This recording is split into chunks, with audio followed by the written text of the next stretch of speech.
ನೋಡ್ರಿ, ರಾಜಕೀಯದ ಯಾವುದೇ ಪಕ್ಷದಲ್ಲಿ ಗುಂಪು ಇರೋದಿಲ್ಲ ಅಂತ ಹೇಳೋದು ಸುಳ್ಳಾಗ್ತದೆ. ಕಾಂಗ್ರೆಸ್ಸಲ್ಲಿ ಇಲ್ವಾ? 35 ಜನ ಡಿನ್ನರ್ ಮಾಡಿದ್ದು ಯಾವ ಪಾರ್ಟಿಯಲ್ಲಿ? BJPಯಲ್ಲಿ ಮಾಡಿದ್ವಾ?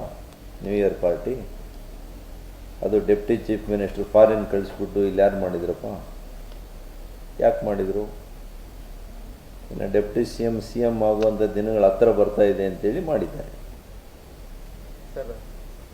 ಇನ್ನೇನು ಹತ್ರ ಇನ್ನೊಂದು 6 ತಿಂಗಳಲ್ಲಿ ಆಗುವಂಥ ಸ್ಥಿತಿ ಇರೋದ್ರಿಂದ ಒಂದು ಡಿನ್ನರ್ ಪ್ರೋಗ್ರಾಮ್ ಮಾಡಿದ್ದಾರೆ.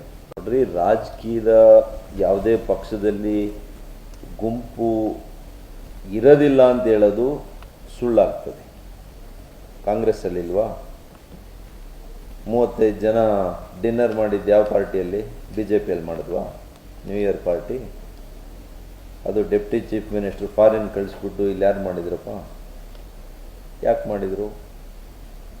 ಇನ್ನು ಡೆಪ್ಟಿ CM ಆಗುವಂಥ ದಿನಗಳು ಹತ್ರ ಬರ್ತಾ ಇದೆ ಅಂತೇಳಿ ಮಾಡಿದ್ದಾರೆ. ಇನ್ನೇನು ಹತ್ರ ಇನ್ನೊಂದು 6 ತಿಂಗಳಲ್ಲಿ ಆಗುವಂಥ ಸ್ಥಿತಿ ಇರೋದ್ರಿಂದ ಒಂದು ಡಿನ್ನರ್ ಪ್ರೋಗ್ರಾಮ್ ಮಾಡಿದ್ದಾರೆ.